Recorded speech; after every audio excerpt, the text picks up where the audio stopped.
ماہ ربیع الثانی میں حضرت پیران پیر روشن ضمیر محبوب سبحانی قطب ربانی شہباز لامکانی سید عبدالقادر جیلانی رضی اللہ تعالیٰ عنہ کے حالات زندگی، آپ کی سیرت مبارکہ بیان کی جاتی ہے، اس لیے کہ اللہ کا ولی کوئی بھی ہو، کہیں بھی ہو، وہ اللہ کے نبی کی نشانی ہوتا ہے، وہ اللہ کے نبی کی دلیل ہوتا ہے، وہ اللہ کے نبی کی شان ہوتا ہے، وہ اللہ کے نبی کی برہان ہوتا ہے۔ کیوں؟ اس لیے کہ ولی کو جو ولایت ملتی ہے، جو مرتبہ اور مقام ملتا ہے، وہ نبی کے صدقے ملتا ہے، نبی کے ذریعے ملتا ہے، نبی کا کلمہ پڑھنے سے ملتا ہے، نبی کی اتباع کرنے سے ملتا ہے۔ اور پھر جب جو شخص کہیں بھی کسی بھی زمانے میں اپنے نبی کی اتباع کرتا ہے، حضور سے محبت کرتا ہے، دل سے ان کی چاہت رکھتا ہے، تو پھر رب العالمین انہیں عظمتیں عطا فرماتا ہے، انہیں کرامتیں عطا فرماتا ہے، انہیں شان و شوکت عطا فرماتا ہے۔ اور یہ ولی کی شان دراصل نبی کی شان ہوتی ہے۔ ولی کا مرتبہ اور مقام یہ دراصل نبی کا مرتبہ اور مقام ہوتا ہے، اور نبی کا مرتبہ اور مقام یہ دراصل رب کائنات کی شان اور عظمت کا اظہار ہوتا ہے۔ اسی لیے رب العالمین نے ارشاد فرمایا، جو آیت کریمہ میں نے آپ کی سامنے تلاوت کی، یا ایھا الناس قد جاءکم برہان من ربکم، اے لوگوں تمہارے پاس تمہارے رب کی دلیل آ گئی۔ دلیل کیا ہوتی ہے؟ دلیل وہ چیز ہوتی ہے جو اپنے مدلول کو بتائے، جسے دیکھ کر اصل چیز یاد آئے۔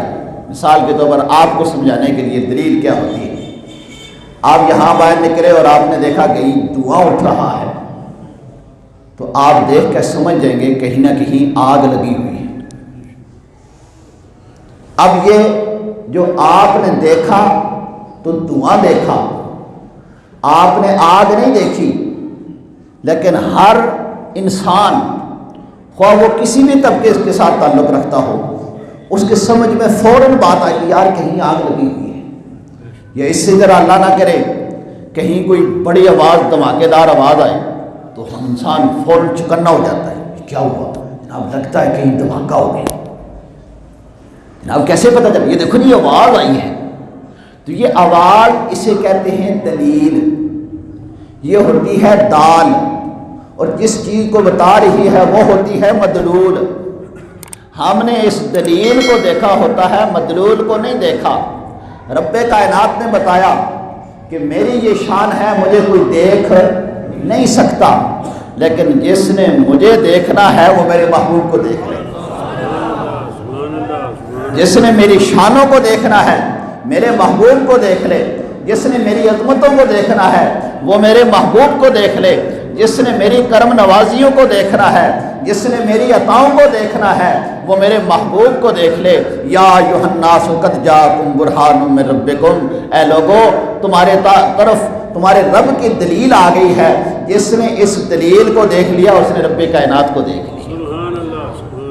اسی لیے رسول پاک صلی اللہ علیہ وآلہ وسلم سے صحابہ کرام نے عرض کی، یا رسول اللہ صلی اللہ علیہ وسلم ہم خدا کو دیکھنا چاہتے ہیں۔ فرمایا من رآنی فقد رأى الحق، فرمایا جس نے مجھے دیکھا اس نے خدا کو دیکھا۔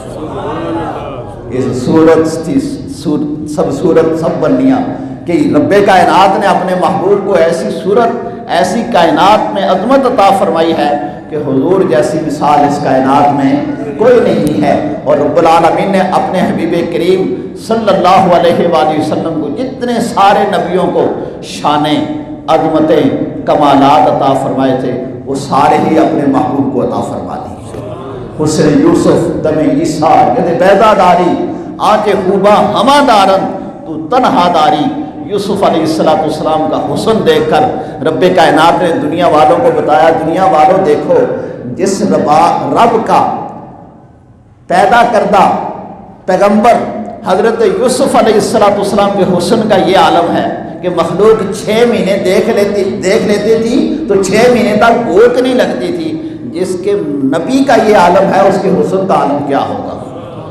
حضرت داؤد علیہ السلام کو رب کائنات نے ایسی آواز عطا فرمائی تھی. آپ کتاب زبور تلاوت فرماتے تھے، آسمان پہ اڑتے ہوئے پرندے ہوا میں رک کر آپ کی تلاوت سنا کرتے تھے.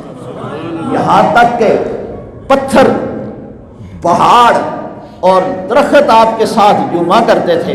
رب کائنات نے بتایا دنیا والوں، جس رب کے نبی کی آواز پہ کے اندر اتنا کمال ہے، اس رب کائنات کے کلام میں کتنا کمال ہوگا، کتنا حسن ہوگا، کتنا جمال ہوگا. اسی لیے تو حضرت موسیٰ علیہ السلام جب رب کائنات سے کلام کرتے ہیں، کلم اللہ موسیٰ تکلیما، موسیٰ علیہ السلام رب کائنات سے کلام کرتے ہیں تو پھر عرض کرتے ہیں یا اللہ تیرے کلام میں اتنا حسن ہے، تیرا کلام اتنا پیارا ہے، تو خود کتنا پیارا ہوگا. رب ارنی انظر الیک، یا اللہ مجھے اپنا دیدار تو کرا دے، مجھے اپنا آپ دکھا تو دے. تو رب کائنات نے فرمایا لن ترانی، میرے موسیٰ تو نہیں دیکھ سکتا، یہ حسن میں نے اپنے محبوب کے لیے سنبھال کے رکھا ہے. تو جتنی خوبیاں رب العالمین نے سارے نبیوں کو عطا فرمائیں، کسی کو حسن آواز کا عطا فرما دیا، کسی کو جمال کا حسن عطا فرما دیا، کسی کو اللہ رب العالمین حلم عطا فرمایا، کسی کو اللہ رب العالمین نے کوئی اور دوسری خوبی اور کمال عطا فرمائے. وہ ساری خوبیاں اکٹھی کر کے اپنے محبوب کو عطا فرما دیا. اس لیے اللہ کے محبوب ذکر اللہ بھی ہیں، حبیب اللہ بھی ہیں، دلیل اللہ بھی ہیں، اللہ کے بارے بتانے والے بھی ہیں.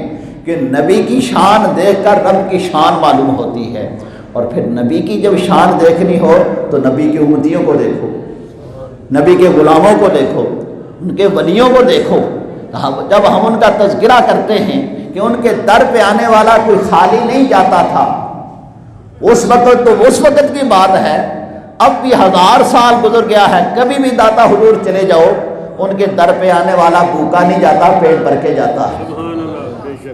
جن کے امتیوں کی یہ شان ہے، جن کے غلاموں کی یہ شان ہے، جن کے ولیوں کی یہ شان ہے، وہ نبی کتنا شان والا ہوگا. تو حضور غوث پاک رضی اللہ تعالیٰ عنہ، ان کو نبی پاک صلی اللہ علیہ وآلہ وسلم سے ظاہری نسبت بھی تھی، باطنی نسبت بھی تھی، نسبی نسبت بھی تھی، روحانی نسبت بھی تھی. ساری خوبیاں اللہ نے آپ کو عطا فرمائی تھی. اسی لیے تو آپ کی ولادت کے متعلق جب آپ کے ولادت کا وقت قریب آیا تو میں نے گزشتہ جمعۃ المبارک کو عرض کیا تھا کہ اللہ رب العالمین نے کہ حبیب کریم صلی اللہ علیہ وآلہ وسلم نے آپ کے والد گرامی حضرت ابو صالح سے کہا، ابو صالح آتاک اللہ ابنا فهو محبوبی و محبوب اللہ تعالی وسیکون له شان فی الاولیاء کشانی فی الانبیاء. ابو صالح تجھے مبارک ہو، رب تمہیں ایسا بیٹا عطا فرمائے گا کہ وہ اللہ کا بھی محبوب ہوگا، وہ میرا بھی محبوب ہوگا، اور اس کی شان ولیوں میں ایسے ہوگی جس طرح نبیوں نے مجھے اللہ نے شان عطا فرمائی.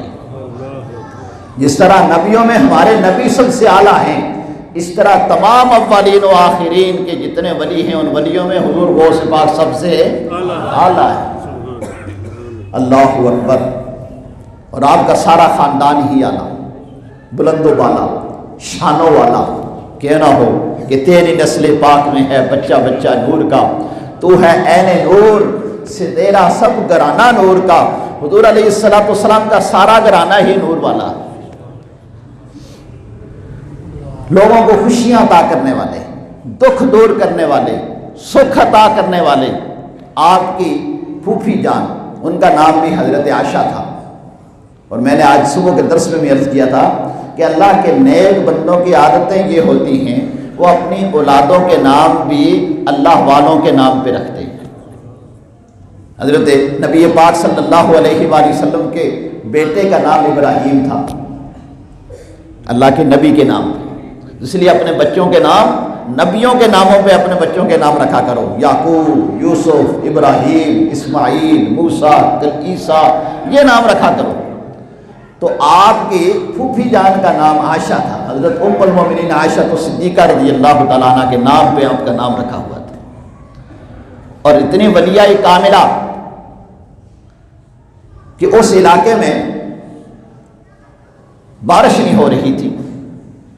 اب بارش نہ ہو رہی ہو تو لوگ کتنی تنگ دستی کا شکار ہوتے ہیں، کتنے پریشان ہوتے ہیں، کسان سے لے کر عام عوام تک سارے بندے پریشان، جناب راج نہیں اگ رہا، غلہ مہنگا ہو چکا ہے، بارش نہیں ہو رہی۔ تو سارے لوگ اکٹھے ہو گئے، آپ کی بارگاہ میں حاضر ہوئے۔ یہ ہوتی ہے اللہ والوں کی شان، کہ لوگوں کو مشکل میں نہیں دیکھ سکتے، ان کے لیے آسانیاں پیدا کرتے ہیں۔ کتنے نادان ہیں وہ لوگ جو کہتے ہیں جناب کوئی کسی کے لیے مشکل کشا نہیں ہے، بلکہ اللہ نے اپنے بندوں کو مشکل کشا بنایا ہوا ہے۔ اللہ اپنے بندوں کے ذریعے سے کسی کو شفا دیتا ہے، کسی کی حاجت پوری فرما دیتا ہے، کسی کی مشکل کو آسان فرما دیتا ہے، کرتا اللہ ہی ہے۔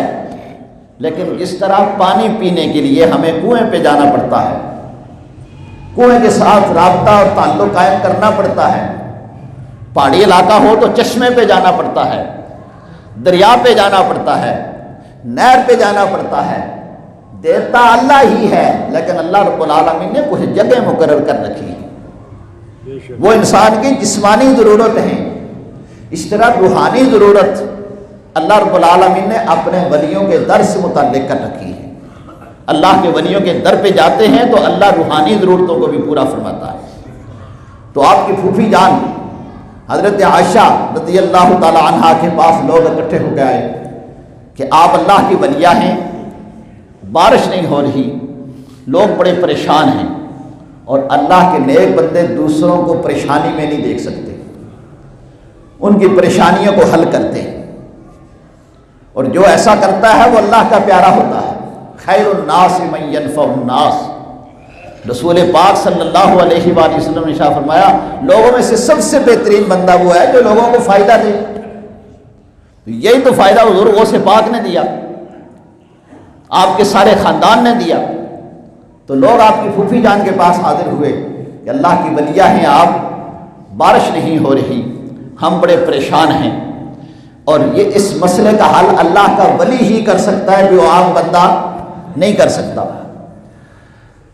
آپ نے اپنے سین میں جھاڑو دیا اور پھر اللہ کے حضور ہاتھ بلند کیے اور عرض کی، یا اللہ انی کنستھا فافرش، یا اللہ میں نے جھاڑو پھیر دیا ہے، تو چھڑکاؤ کر دے۔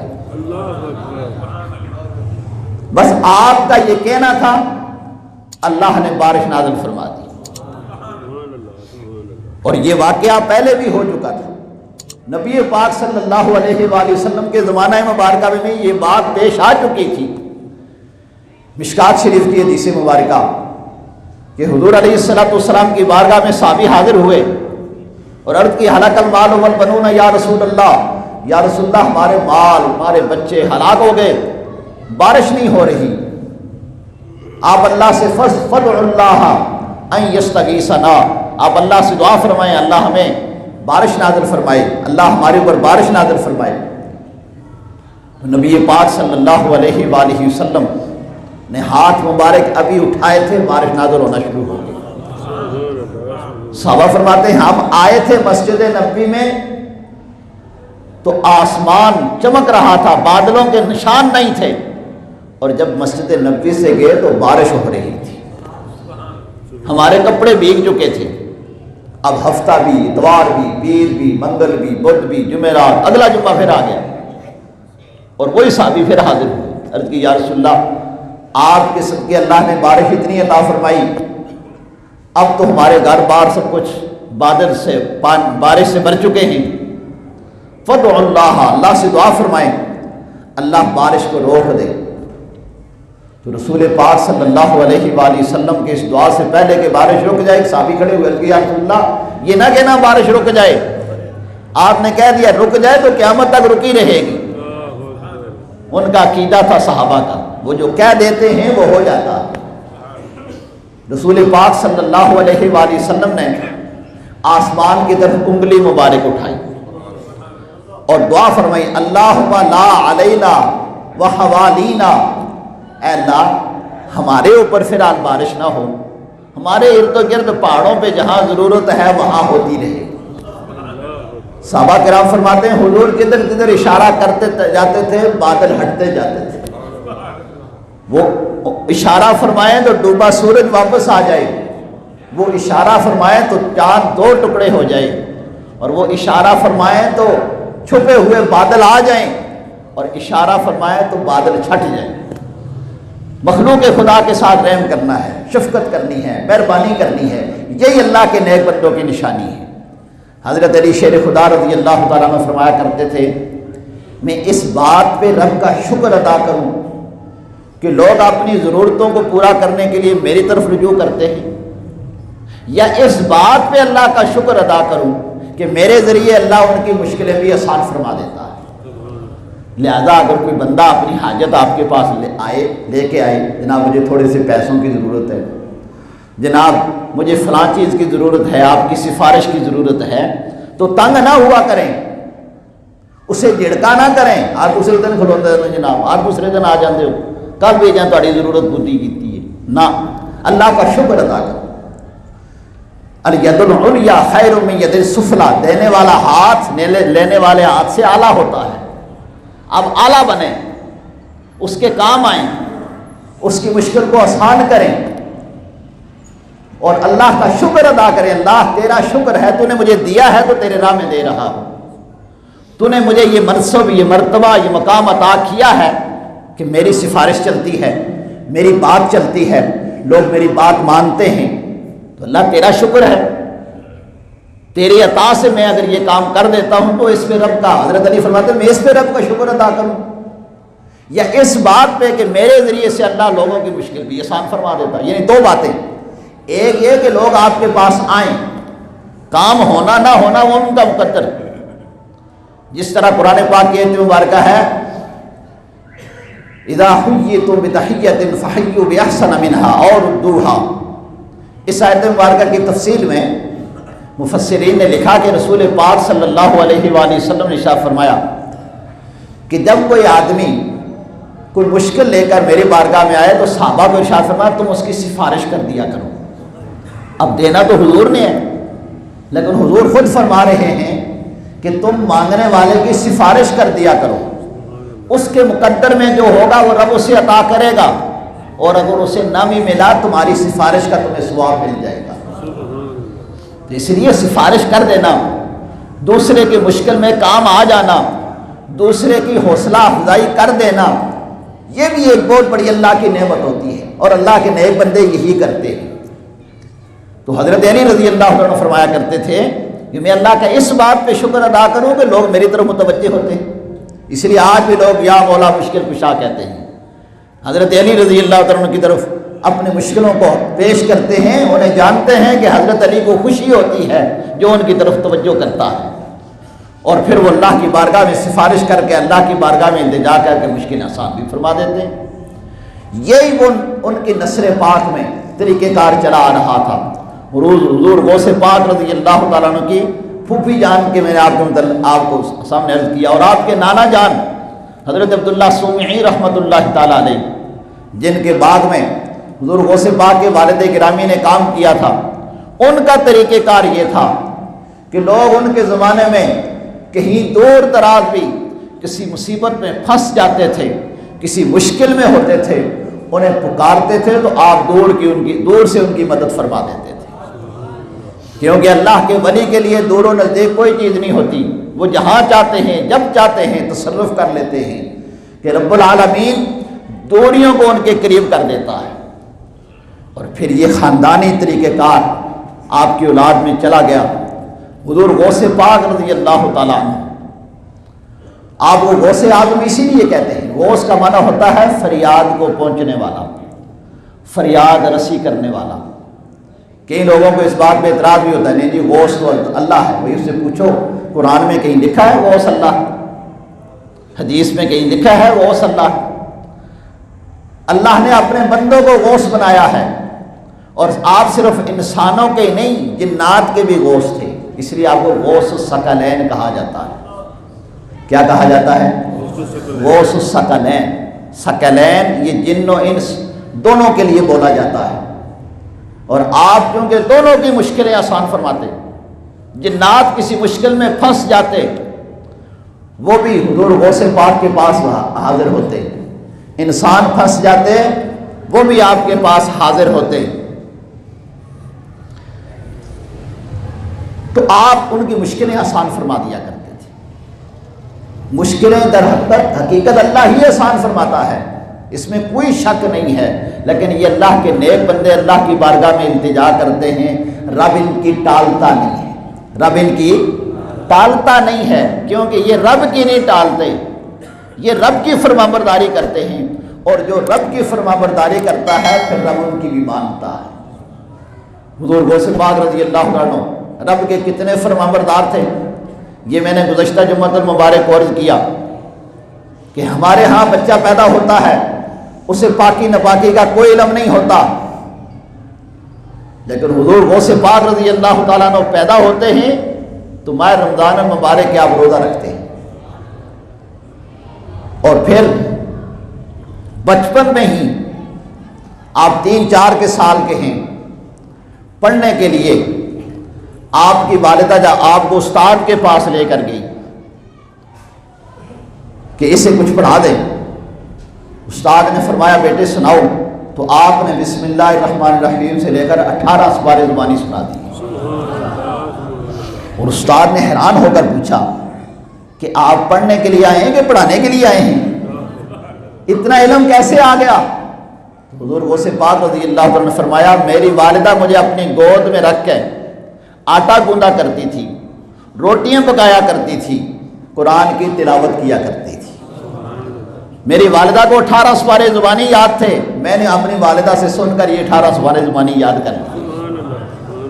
جب مائیں ایسی ہوں تو پھر اولاد بھی آگے اللہ رب العالمین ایسی ہی عطا فرماتا ہے۔ اس لیے اگر یہ چاہتے ہیں کہ اولاد نیک بنے تو اس کے لیے ضروری ہے کہ ماں نیک ہو، کیونکہ ماں نے ہی بچے کی تربیت کرنی ہے، ماں نے ہی بتانا ہے کہ بچے کھانا کھانے سے پہلے بسم اللہ پڑھنی ہے، کھانا کھانے کے بعد الحمدللہ پڑھنی ہے، سونے سے پہلے آیت الکرسی پڑھنی ہے، اٹھنے کے وقت آپ نے الحمدللہ الذی احیانا، یہ ماں نے ہی بتانا ہے، کیونکہ بچہ بچپن میں ماں کے پاس ہی سوتا ہے، ماں اس کی عادتیں بدل سکتی ہے۔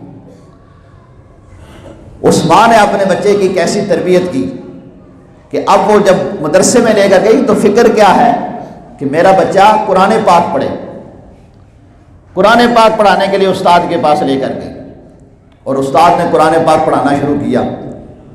حضور غوث پاک رضی اللہ تعالیٰ نے قرآن پاک حفظ کیا، اور آپ سے پوچھا گیا حضور آپ کو کب پتہ چلا آپ اللہ کے ولی ہیں؟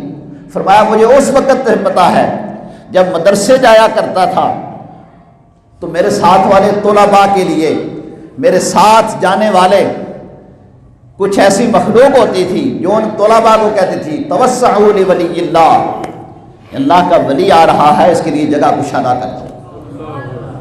مجھے اس وقت سے پتا تھا میں اللہ کا ولی ہوں، لیکن اس کے باوجود علم حاصل کرنا نہیں چھوڑا۔ آپ کو اس بات کا علم تھا کہ علم ہی ایک ایسی سیڑھی ہے جو بندے کو خدا تک پہنچاتا ہے۔ کرامت صاحب کرامت ہونے کے باوجود، صاحب ولایت ہونے کے باوجود علم حاصل کرتے رہے، اور ایک مرتبہ فرماتے ہیں کہ بچپن کا زمانہ تھا، 15-16 سال کی عمر تھی، لڑکوں کے ساتھ لڑکے ایک گائے کو لے کر چرا رہے تھے، دیہات کا ماحول تھا، میں بھی اس گائے کے پیچھے پیچھے چل پڑا، تو اس گائے کو اللہ نے، اس بیل کو اللہ نے قوت گویائی عطا فرمائی، بولنے کی طاقت دی، اور اس نے میری طرف متوجہ ہو کر کہا یا عبد القادر ما خلقت لہذا، عبد القادر تجھے اللہ نے جانور چرانے کے لیے پیدا نہیں کیا، تجھے رب کائنات نے انسانوں کی راہبری کے لیے پیدا فرمایا ہے۔ ماتے میرا جب اس گائے نے مجھ سے کلام کیا تو میں فوراً اپنے گھر آیا۔ اب یہ دیکھیں، آئی لوگ کہتے ہیں جناب نبی ولی کو نہیں پتا کون کیا ہے، حضور غوث پاک رضی اللہ تعالیٰ کے زمانے کی گائے کو بھی پتا ہے کہ یہ اللہ کے ولی ہے۔ جب کوئی بندہ اللہ کا پیارا بن جاتا ہے تو پھر اللہ رب العالمین کائنات کے دل میں ان کی محبتیں ڈال دیتا ہے۔ حضرت بشر حافی رحمۃ اللہ تعالی علیہ، آپ جس راستے گزرتے تھے اس راستے پہ جانور گوبر نہیں کرتے تھے، پیشاب نہیں کرتے تھے، کیونکہ آپ ننگے پاؤں رہا کرتے تھے۔ اور ننگے پاؤں بھی اس لیے کہ آپ کی جوانی اچھی نہیں تھی، اچھے لوگوں کے ساتھ بیٹھ اٹھن نہیں تھا۔ ایک مرتبہ بتقاضا انسانیت برے لوگوں میں بیٹھنے کی وجہ سے شراب پی رکھی تھی، اسی لیے کہتے ہیں نا اچھے لوگوں میں بیٹھا کرو، برے میں بیٹھو گے تو انجام برا ہوگا۔ شراب پی رکھی تھی اور اسی حالت میں جا رہے تھے، لیکن رب جب کرم کرنا چاہے تو آپ کی نگاہ پڑی کہ بسم اللہ الرحمن الرحیم کا ٹکڑا زمین پہ پڑا تھا، گندگی پہ پڑا تھا۔ آپ نے اس بسم اللہ الرحمن الرحیم کے کاغذ کو اٹھایا، اسے دھویا، اسے صاف کیا، اسے بلندی پہ رکھا، اسے چوما، اور آواز آئی بشر حافی تو نے ہمارے نام کی عزت رکھی ہے، ہم تیرے نام کی عزت رکھیں گے۔ تو نے ہمارے نام کو چوما ہے، اب ان ہونٹوں پہ شراب نہیں لگے گی، اللہ کا ذکر جاری ہوگا۔ اللہ کے ذکر کرنے کے اور اللہ کے ذکر کا احترام کرنے سے، قرآن پاک کا احترام کرنے سے یہ انعام ملتا ہے۔ اس لیے اخبارات پھاڑ کے جگہ جگہ پھینک دینا یہ اچھے کام نہیں۔ جہاں کہیں دیکھیں کہ کہیں بھی الفاظ تہجی الف با تا سا یہ حروف تہجی ہیں، ان سے ہی قرآن بنا ہے، یہ جہاں کہیں زمین پہ پڑے ہوئے ہوں انہیں اٹھا کے کسی بلند جگہ پہ رکھیں، ان کی عزت کریں، ان کی وجہ سے پھر رب کائنات عزت عطا فرماتا ہے۔ تو بشر حافی رحمۃ اللہ تعالیٰ فرماتے ہیں جس وقت میرے اوپر رب کا یہ انعام ہوا، مجھے توبہ نصیب ہوئی، رب نے مجھے اپنے پیاروں میں شامل فرمایا، اس وقت میں ننگے پاؤں تھا، تو میں نے اپنے دل میں خیال کر لیا ہو سکتا ہے یہ ننگے پاؤں رہنا ہی رب کو میری ادا پسند ہو۔ پھر جوتے نہیں پہنے، اور جوتے نہیں پہنے، رب کی عبادت کرتے رہے، تو رب کائنات نے جانوروں کے دلوں میں بھی ان کی محبت ڈال دی۔ جس راستے چلتے تھے اس راستے پہ جانور پیشاب اور گوبر وغیرہ نہیں کرتے تھے۔ جب آپ کا وصال ہوا تو دور دیہات میں جس راستے سے آپ گزرتے تھے وہاں سے ایک لوہار، گدھا چلانے والا کمہار، وہ رونے لگ گیا۔ کسی نے پوچھا کیوں رو رہا ہے؟ اس نے کہا جی آج بشر حافی دنیا سے رخصت ہو چکے۔ لوگوں نے پوچھا تجھے کیسے پتہ چلا؟ وہ اتنے دور رہتے ہیں، کوئی وائرلیس سیٹ نہیں، کوئی موبائل نہیں، کوئی ٹیلی فون نہیں، کوئی ٹیلی ویژن نہیں، تجھے کس نے بتایا؟ اس نے کہا مجھے عرصہ بیت چکا ہے، میں اس راستے پہ اپنے گدھے لے کر آتا ہوں، آج تک میرے گدھے نے راستے میں پیشاب نہیں کیا، اور آج اس نے پیشاب کر دیا ہے، مجھے لگتا ہے بشر حافی دنیا سے رخصت ہو چکے ہیں۔ کیونکہ جانور بھی اللہ کے ولی کو پہچانتے ہیں، درخت پہاڑ بھی اللہ کے ولی کو پہچانتے ہیں، وگرنہ تو ہزاروں بچے اس گائے کو چرانے والے ہوں گے، کئی بچوں نے اس گائے کو چرایا ہوگا، لیکن جب حضور غوث پاک رضی اللہ تعالیٰ عنہ آپ اس گائے کے پیچھے پیچھے چلنے لگے تو گائے کو اللہ نے قوت گویائی عطا فرمائی، بولنے کی طاقت عطا کی، اور اس گائے نے کہا یا عبد القادر ما خلقت لہذا، عبد القادر اللہ نے آپ کو اس لیے پیدا نہیں کیا کہ آپ بچوں کے ساتھ کھیلیں، آپ جانوروں کو ساتھ چلیں، جانور چرائیں، اللہ نے تو آپ سے انسانیت کی راہبری کا کام لینا ہے۔ اور آپ اسی وقت واپس آئے، اپنی والدہ سے عرض کی کہ اماں جان قافلے جا رہے ہیں، اس وقت گاڑیاں وغیرہ تو ہوتی نہیں تھی، قافلے جا رہے ہیں، مجھے اجازت فرمائیں کہ میں بھی پہلے حج کروں اور پھر میں علم حاصل کروں گا۔ تو آپ کی والدہ نے کہا بچے تیری تمنا تو اچھی ہے، سوچ تو اچھی ہے کہ میں حج کروں، لیکن پہلے علم حاصل کر، کیونکہ بغیر علم حاصل کیے کسی چیز کا کوئی فائدہ نہیں ہے۔ حاجی کے لیے بھی ضروری ہے کہ جب وہ حج کرنے کے لیے چلے تو حج کے جتنے لوازمات ہیں پہلے سیکھے، نماز پڑھنے کے لیے چلے تو اسے پتہ ہونا چاہیے کہ نماز سے پہلے وضو ضروری ہے، وضو کے لیے کن چیزوں کا ہونا ضروری ہے، کن چیزوں سے وضو ٹوٹ جاتا ہے، کن چیزوں سے نماز ٹوٹ جاتی ہے۔ روزہ رکھنے والے کے لیے ضروری ہے اسے علم ہو کہ کن چیزوں سے روزہ ٹوٹ جاتا ہے، کن چیزوں سے روزہ مکروہ ہو جاتا ہے۔ جس جس چیز کے ساتھ آپ متعلق ہوتے چلے جائیں اس کا علم حاصل کرنا ضروری ہو جاتا ہے۔ اور یہ مسئلہ حضور غوث پاک کی والدہ کو بھی یاد تھا، انہیں بھی اس بات کو پتا تھا کہ بیٹے کو کہا پہلے حج نہیں، پہلے علم حاصل کرو۔ آپ چھت پہ چڑھے کہ میں دیکھوں قافلے کہاں سے جا رہے ہیں، کدھر سے جا رہے ہیں۔ میں اس قافلے کے ساتھ، کیونکہ آپ جس علاقے میں رہتے تھے اس علاقے کا نام تھا محلہ جیلان، عربی میں جیلان جی، اور اردو میں فارسی میں اسے گیلان کہا جاتا ہے، کیونکہ آپ ایران کے رہنے والے تھے اور ایران میں فارسی بولی جاتی ہے، تو اس لیے اسے فارسی میں محلہ گیلان کہا گیا اور اردو میں جیلان کہا گیا اور عربی میں بھی جیلان کہا گیا۔ اس لیے آپ کو کبھی گیلانی کہتے ہیں اور کبھی جیلانی کہتے ہیں، دونوں کا ایک ہی مطلب ہے۔ یہ آپ کے اس محلے کا نام تھا جس میں حضور غوث پاک رضی اللہ تعالیٰ عنہ رہا کرتے تھے۔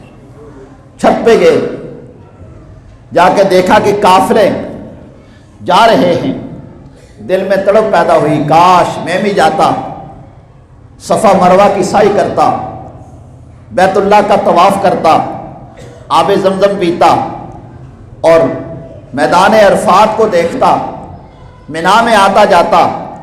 ابھی دل میں یہ تمنا پیدا ہی ہوئی تھی، رب کائنات نے سارے پردے اٹھا دیے اور آپ نے اپنی چھت پہ کھڑے ہو کر دیکھا کہ میدان عرفات آپ کے سامنے آ چکا ہے۔ اللہ اکبر، یا رسول اللہ صلی اللہ علیہ وسلم، یا علی، یا غوث اعظم دستگیر۔ کیونکہ جب بندہ اللہ کا ولی بنتا ہے تو اللہ تبارک و تعالیٰ اس کے سامنے سے یہ سارے پردے اٹھا دیتا ہے۔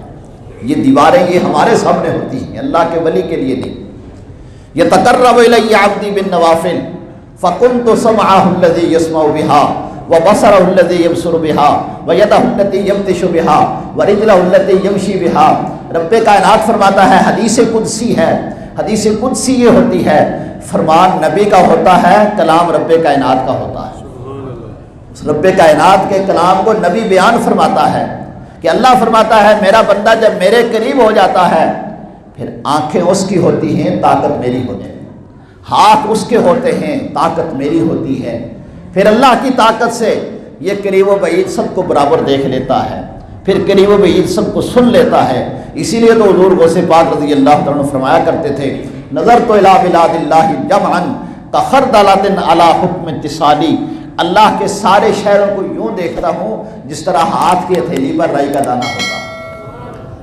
اتنی بڑی شان ہے، اتنا بڑا مرتبہ اور مقام ہے، اور ملا کیسے؟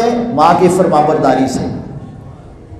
یہ نوجوانوں ہم سب کے لیے سبق، اگر کوئی نوجوان یہ کہے ماں باپ کی نافرمانی کر کے میں کسی مرتبے پر تک پہنچا ہوں، ہرگز نہیں پہنچ سکتا۔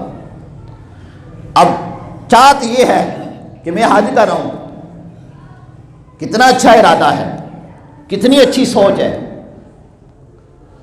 لیکن اس کے باوجود والدہ نے کہا بچے پہلے حج نہیں، پہلے علم حاصل کرو، اللہ تمہیں کہیں حج کرا دے گا۔ اور ماں باپ کی ماں کی فرمانبرداری کی رب کائنات نے کعبہ آپ کے سامنے کر دیا۔ یہ ماں کی اطاعت و فرمانبرداری کرنے کا رب یہ انعام عطا کرتا ہے۔ اس لیے ہر جائز بات میں اپنے ماں باپ کی اطاعت و فرمانبرداری کرو۔ اور پھر والدہ نے کہا بیٹے علم حاصل کرو۔ علم حاصل کرنے کے لیے جب آپ کی والدہ بھیجنے لگی تو چونکہ آپ کے والد گرامی دنیا سے رخصت ہو چکے تھے، 80 دینار وہ اپنی وراثت میں چھوڑ کے دنیا سے رخصت ہوئے تھے۔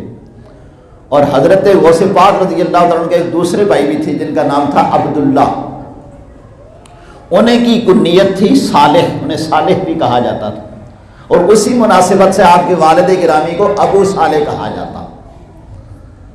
تو آپ کی والدہ نے انصاف سے کام لیا، آدھے پیسے اس بھائی کے لیے رکھے جو گھر میں ہے اور آدھے آپ کو عطا فرمائے، اور آپ کے بری میں آپ کی قمیض کے نیچے انہیں سی دیا کہ پیدل جانا ہے،